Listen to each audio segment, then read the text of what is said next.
गुरु पूर्णिमा का उत्सव कैसे जन्मित हुआ, कैसे प्रकट हुआ, इस उत्सव को कब से मनाया जा रहा है? तो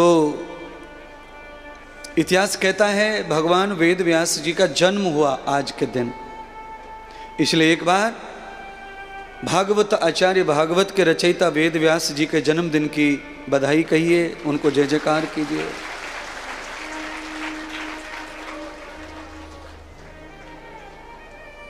एक बार वेद व्यास जी ने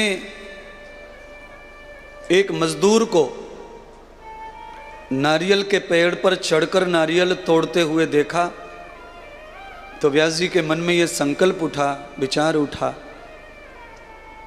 कि ये ज्ञान तो मुझे भी लेना चाहिए नारियल पर चढ़ने का।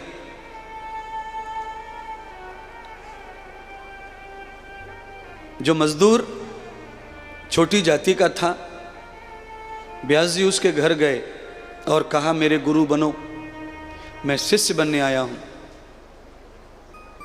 और मुझे नारियल पर चढ़ करके ये नारियल तोड़ने का जो विद्या है वो मुझे सिखाओ, मुझे मंत्र दो, ज्ञान दो।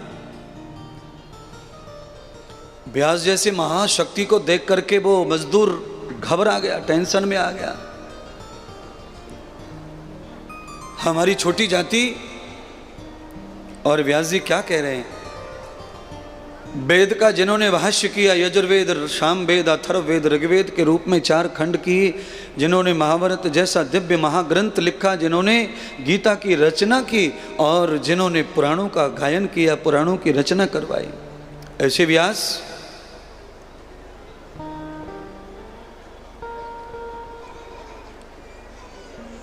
मंत्र दे दिया। मजदूर ने, व्यास जी ने गुरु मान लिया उसे। व्यास जी घर चले गए। जिसका जो गुरु बनाया, जिसने मंत्र दिया, उसका बड़ा भाई आया, उसे पता चला कि इसने व्यास जी को मंत्र दिया है, गुरु बन गया है। डांटा, पागल हो गया है, मूर्ख हो गया है, इतने महान आदमी का गुरु तू कैसे बन सकता है? तेरी जाति न पाती, अरे हम छोटी जाति के हैं, और अगर तू गुरु बना है तो तेरी पूजा होनी चाहिए शिष्य के द्वारा, तभी तेरा गुरुत्व संबंध होगा, तभी तुझे गुरु बनने का फल मिलेगा और उन्हें शिष्य बनने का। और वो तेरी पूजा नहीं करेंगे, वो बहुत बड़े विद्वान है, महान है।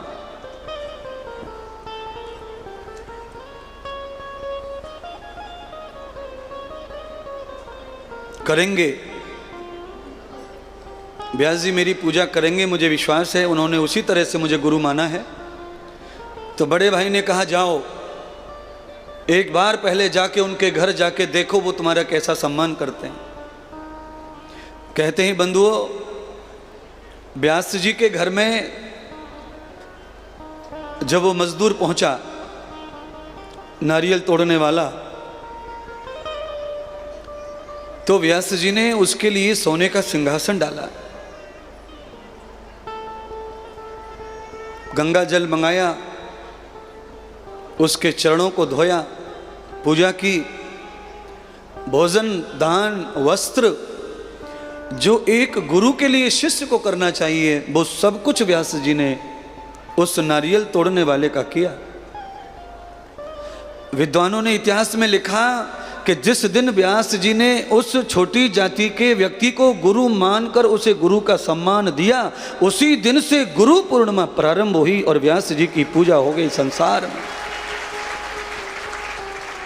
दुनिया का कोई भी महात्मा चाहे जितना बड़ा गुरु हो जाए, पर उसके द्वार पर आने वाले किसी भी गरीब से गरीब आदमी का सम्मान गुरु को करना चाहिए, उसे पूजना चाहिए।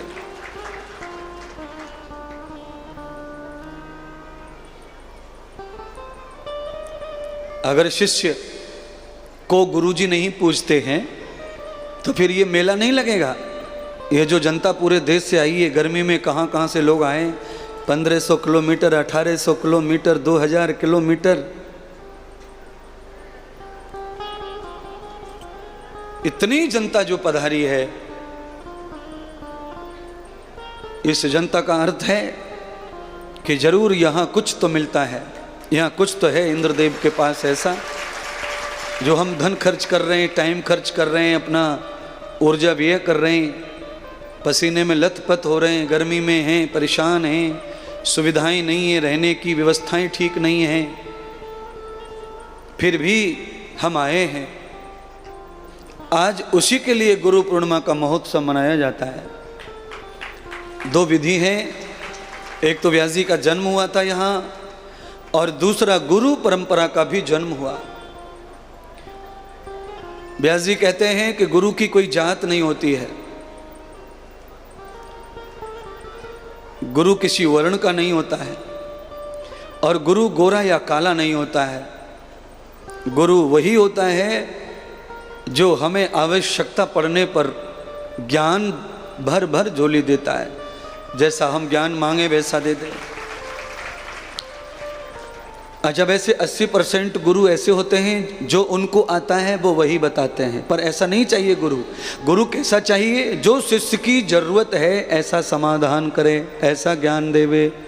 व्यास जी ने कहा कि मुझे नारियल तोड़ना सिखाओ। अच्छा, नारियल तोड़ना नहीं भी आए तो क्या नुकसान होने वाला है? कुछ नहीं, पर आना चाहिए। क्योंकि अगर नारियल अमृत भरा हुआ है, नारियल भगवान को अर्पण होता है, पूजा में अर्पण होता है, तो उसे तोड़ना भी आना चाहिए। ये कला है, विद्या है, संयम है, अभ्यास है। वो शास्त्रों में नहीं लिखा कि नारियल तोड़ने की कैसी विधि होती है। वो तो किसी व्यक्ति से, किसी मजदूर किसी से ही सीखना पड़ेगा। किसी भी शास्त्र में ये नहीं लिखा है कि ऐसे नाव चलाई जाती है। वो केवट से सीखना पड़ेगा, वो मजदूर से ही सीखना पड़ेगा।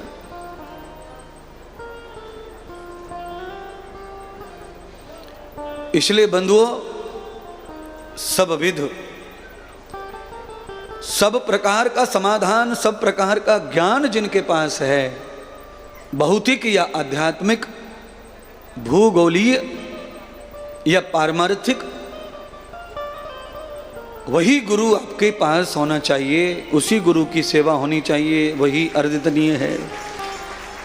और उससे ही आपको सर्वत्र उन्नति, विकास, उससे ही मार्ग खुलेंगे, उससे ही सब रास्ते खुलते हैं।